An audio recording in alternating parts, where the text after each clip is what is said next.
I'm Scott Kahn, and this is the Orthodox Conundrum. I'm going to open up by telling you that it's 11:40 on Monday night, and I just got back from picking up my son Nathanael from the bus stop. He'd been in Jerusalem all day long. Let me explain why. Our daughter Tali's sister-in-law lives with her husband and 3 children in Sderot, right on the Gaza border. On the day of the massacre last week, her husband was called up to the army, and Tali's sister-in-law spent the entire day in their bomb shelter with their 3 kids, who are 7, 4, and 2. They were in the bomb shelter because there was a constant barrage of rockets, and even worse, much worse, there were terrorists roaming the streets looking for any Jews they could find in order to kill them. After 30 hours in that shelter, the army gave them an hour to get out, and last Sunday they came to stay with us. And while adding 4 more people into our household hasn't been simple, certainly more difficult for them than for us, it's actually been nice, and our kids, who are significantly older than the kids who are staying with us, have enjoyed playing with them and helping to take care of them. Anyway, the government officially evacuated the town of Sderot a couple of days ago, so it's now providing a hotel for many of the evacuees in Jerusalem. So Tali's sister-in-law and her kids left yesterday to go to the Ramada, though they will likely be returning to us in a few days. Nathanael spent a lot of the day at the Ramada playing with the kids in order to help out their mother. Then a few hours ago, Nathanael went to the military cemetery on Har Herzl for the funeral of the son of one of his Roshei Yeshiva. The boy who was killed was a soldier in the Israeli army, killed in the war that we're now fighting. Then Nathanael took a bus home, and we picked him up. It's been that kind of day for so many people. It's been 10 days of that kind of day for so many people. I'm not entirely sure what I'm going to say tonight. I'm not really sure even what I want to say. I anticipate that this podcast will be somewhat disjointed. I'm recording this to share my thoughts with you largely for my own comfort, almost like Rav Soloveitchik wrote in The Lonely Man of Faith. All I want is to follow the advice given by Elihu, the son of Barachel of old, who said, "I will speak that I may find relief. For there is redemptive quality for an agitated mind in the spoken word, and a tormented soul finds peace in confessing." As I said in our last episode, the schedule for release of this podcast is going to be atypical. The topics we cover are going to be atypical, and the length and structure of this podcast are going to be atypical.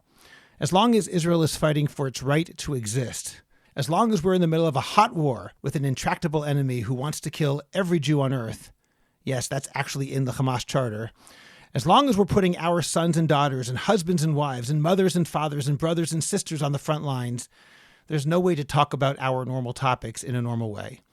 So I hope you'll bear with me again, knowing that we'll go back to our regularly scheduled programming when things feel different, hopefully with God's help, with a decisive and permanent Israeli victory.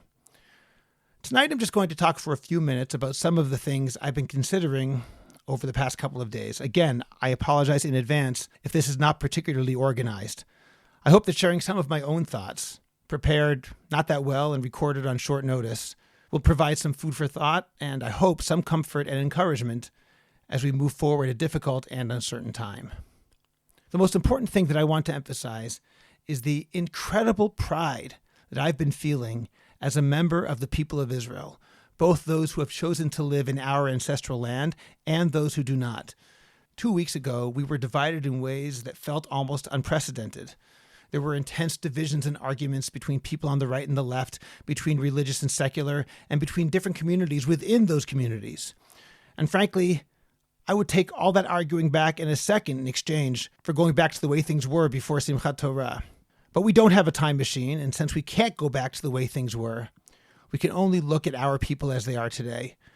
And I'm bursting with pride when I see the incredible solidarity that the vast majority of Jews are showing for each other and for the state of Israel. My daughter Tali sent me a report that said that this is the first time in history where more people came into a country in a time of war than left it.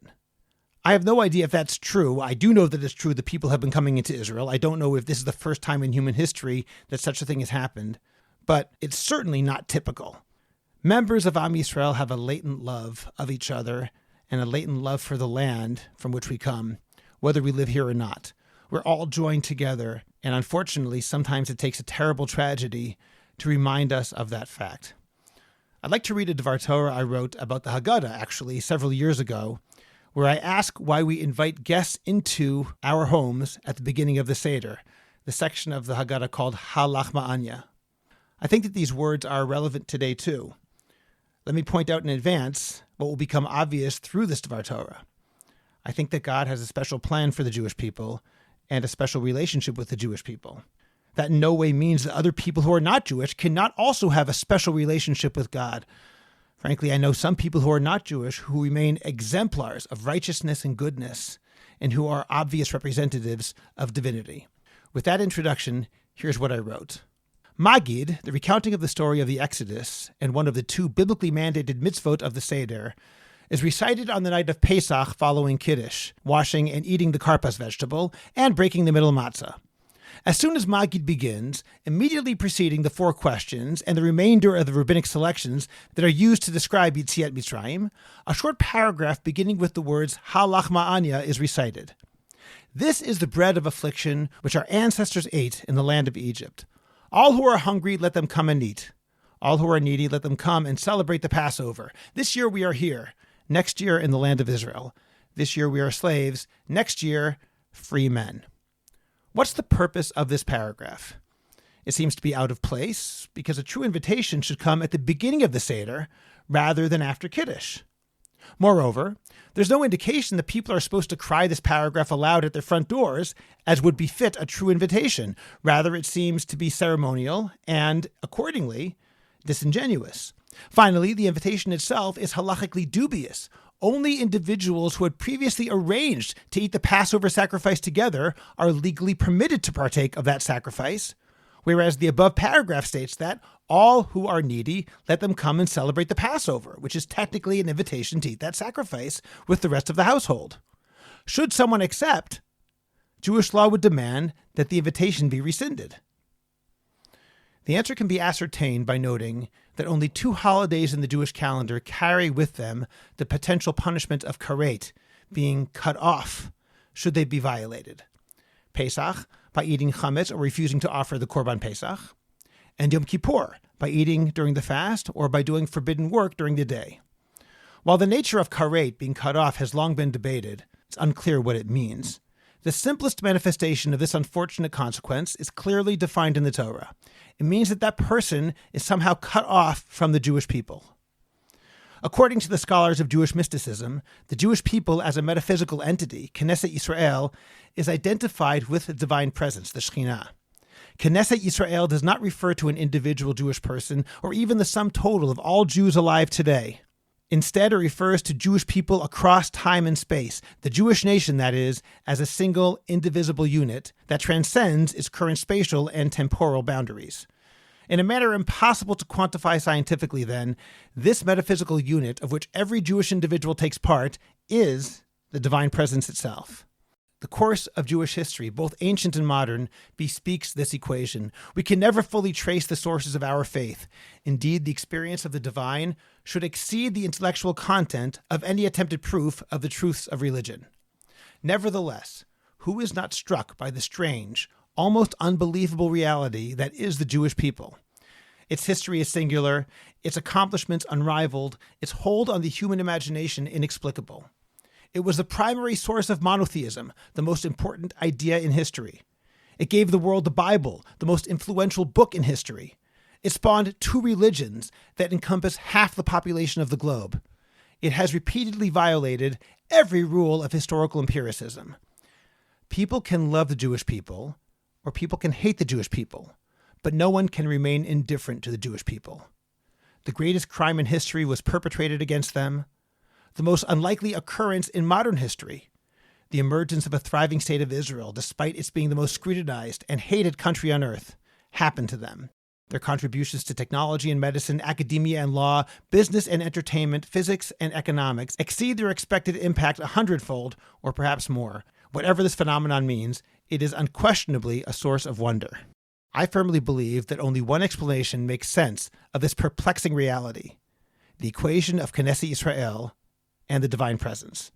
In a mysterious way, the Shekhinah acts through the Jewish people, and the Jewish people, regardless of their religious observance or belief, are permeated with the Spirit of God. The unmatched creativity of Knesset Yisrael is the unseen workings of God. The powerful emotions the Jewish people evoke are unconscious responses to the divine presence. If violations of Pesach and Yom Kippur result in injury to a person's bond with Knesset Yisrael, we can accordingly assume that giving these days the special regard they are due results in a strengthening of the same connection. For reasons known only to God, Pesach and Yom Kippur are the two particular holidays that allow us to connect to Knesset Yisrael, that is, to connect to the divine presence. Experiencing Pesach and Yom Kippur is, in fact, the experience of contact with the divine presence, the Shekhinah. However, there is one condition for such an experience to take place. Because of the equation of the divine presence with Knesset Yisrael, the divine presence can only be experienced if Knesset Yisrael is experienced as well. The fundamental attribute of God, his unity, must also be applied without exception to the people of Israel. The attempt to encounter God without simultaneously encountering the people of Israel is a contradiction in terms. A heart that is closed to Knesset Yisrael in toto is de facto also closed to the divine presence, the Shekhinah. For this reason, Maggid begins with an invitation to every Jew to join us at the Seder. This is not a message to any individual person as much as it is a message to ourselves. In order to properly observe the Seder, in order to mystically experience the Shekhinah, we must first open our hearts to every member of the Jewish people. By accepting every Jew, religious or not, rich or poor. By internalizing the phrase, all who are hungry, all who are needy. By finding reasons to bring someone close, rather than developing excuses to push that person away. We give voice to our desire to literally feel the divine presence joining us during the Seder. When we are receptive to the entirety of Knesset Yisrael, we are accepting the divine presence into our homes. Yom Kippur, accordingly, begins with the exact same message. Moments before the onset of the day, 3 weeks ago, before the emotional and spiritual power of Kol Nidre, we loudly state, we give permission to pray together with those who have been excluded from the community. In other words, we drop all communal divisions, deserve it or not, and invite every Jew back into the synagogue. In fact, we must do this because it is the absolute requirement in order to experience the divine presence on Yom Kippur. That's the Dvar Torah I wrote for Halach Ma'anya. And that sense of solidarity I described there as something that's desired has become a reality that so many of us have been feeling and experiencing over the past 10 difficult days. Let me add along with that along with the solidarity that we've experienced as a people, I have been so encouraged by dear friends of mine who are not part of the Jewish community, who have also reached out to express love, concern, and outrage. Although we as Jews sometimes feel that we're fighting the entire world, it's not true. There are some true, real friends, people who care deeply about us as a people and about us as individuals. I'm not going to mention any names because I don't want to embarrass anyone, but I'm sure they know who they are, and I want to tell them now that their support for me personally and for Israel in general has been a source of tremendous comfort and love. Because I've spoken about solidarity among Jewish people, I want to point something else out too that is not as encouraging. The only reason I'm mentioning it is because it must be said, and it's important to point out the difference between these atypical cases and the majority of Jewish people who have behaved in such an exemplary manner. Yesterday in my Substack, Orthodox Conundrum Commentary, I talked a bit about how I generally believe that we must combat bad ideas with better ideas rather than silencing and canceling. But I wrote that I think that there's an exception, when something isn't an idea per se, but an expression of evil. Evil and good can't really be debated. They exist in our souls, I believe. There's something we're supposed to know inherently. That is, by the way, my opinion of how to understand the Ramban on Vayikra 19:2 on the verse of Kedoshim to you should be holy, that we have an inherent sense of right and wrong. When people advocate evil, like defending or even celebrating the butchering and kidnapping of children and others, there could be no debate because we're not dealing with logical arguments anymore. We're talking about a clash between good and evil. In a case like that, we need to consider the defense of pure evil to be a form of heresy that needs to be silenced. But tonight I want to mention another form of heresy. Now, you probably know that I cannot stand the idea of heresy hunting. That's not what this is. Bear with me for a moment. Again, while the vast majority of the Jewish world has risen to the occasion, a small minority of the Jewish world has not.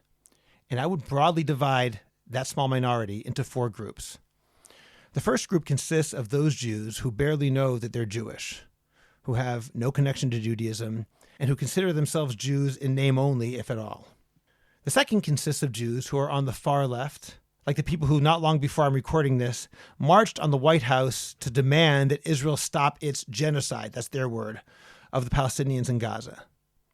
The third group are what's known as the Neturei Karta, the ultra-Orthodox, so to speak, individuals who reject the state of Israel, not only in word but in deed, demonstrating along with supporters of Iran and Hamas. I don't really have much to say about these groups' attitudes towards Israel. The first group just makes me sad. I expect nothing less than Israel hating from the second group, and I expect nothing more than supporting the worst terrorists in the world from the third group. My problem, and what I think is all of our problem, is the fourth group.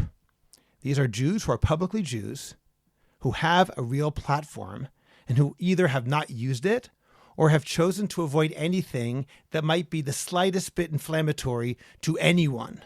And here's where I get to the idea of heresy and why I think it matters. As far as I know, there's only one place in all of Jewish liturgy where someone is actually described as a kofer, a denier. And it's in the Pesach Haggadah. It says there, the wicked son, Rasha, what does he say? What is the service to you? He says to you, but not to him. By excluding himself from the community, he has denied that which is fundamental, kafar bi'ikar. You should therefore blunt his teeth and say to him, it is because of this that the Lord did for me when I left Egypt. For me, but not for him. If he had been there, he would not have been redeemed. There are different opinions about what constitutes heresy. But in our liturgy, there is one place where it actually is mentioned and defined. That is somebody who sets himself apart from the Jewish community. Somebody who refuses to join in their sorrows and their joys. The Rambam also talks about this person in Hilchot Tshuva in the 3rd Perek. He writes, and I'll translate as I'm going, somebody who separates himself from the ways of the community, even if he has not violated any precepts, but he separates himself from the community of Israel. He does not do mitzvot with them. He does not enter into their sorrows. He does not fast on their fasts. Rather, he walks in his own way, like one of the multitude of the world. As if he's not a Jewish person, he has no share in the world to come. The heresy I'm talking about tonight refers to people who have a platform and who could defend Jews and who could defend Israel and who could castigate Hamas, those who are trying to destroy Israel, and yet choose not to. The people who set themselves apart from the community, who have the opportunity to help the community and refuse to do so. It also reminds me of something in Megillat Esther. I'm going to read it in English, in the 4th chapter. This is right after Mordechai hears about the decree to destroy all the Jews. When Esther's attendants came and told her about it, the queen was greatly distressed. She sent clothes for Mordechai to wear so he could remove his sackcloth from upon him, and he refused to accept them. Then Esther summoned Hattach, one of the king's chamberlains, whom he had placed at her disposal, and ordered him to go to Mordechai to learn what this was about and why. So Hattach went out to Mordechai to the city square, which was in front of the king's gate. Mordechai told him all that had happened to him and all about the sum of money that Haman had promised to pay to the royal treasuries for the annihilation of the Jews. He also gave him a copy of the text of the decree distributed in Shushan for their destruction, so that he might show it to Esther and inform her and bid her to go to the king, to implore of him and to beseech him on behalf of her people. Hattach came and told Esther Mordechai's words. Then Esther told Hattach and instructed him to return to Mordechai, saying, all the king's servants and the people of the king's provinces know that any man or woman who approaches the king in the inner court without having been summoned has but one law, to be executed. Only the one to whom the king extends the golden scepter is spared. Now I myself have not been summoned to come to the king for the past 30 days. They relayed Esther's words to Mordechai. Then Mordechai said in reply to Esther, do not imagine to yourself that you will be able to escape the fate of the rest of the Jews by being in the king's palace. For if you persist in remaining silent at a time like this, relief and salvation will come to the Jews from another source, while you and your father's house will perish. And who knows whether it was just for such a time that you attained the royal position. Umi yodea im la'et kazot higat lamalchut. This is more than Mordecai saying to Esther, perhaps now that you're queen, you can use your platform for the good. He's saying, perhaps this is the entire reason you were given a platform in the first place.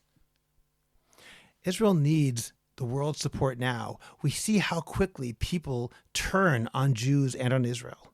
People who have real platforms and choose not to use them in any meaningful way beyond perhaps a power of statement of sorrow are wasting the opportunity that presents itself once in a lifetime to use their celebrity for the greatest purpose possible. Whether we're speaking about Jewish celebrities who have been curiously quiet, or well-known academics who decided not to speak up, or Jewish university presidents who are afraid of the backlash from students who won't like what they have to say, or people in the media who care more about a supposed objectivity than to the truth and fealty to the Jewish people, we need to call them out and demand that they use their voices and platforms to plead on behalf of Israel and the Jewish people. Maybe that's the reason that God gave them that platform in the first place.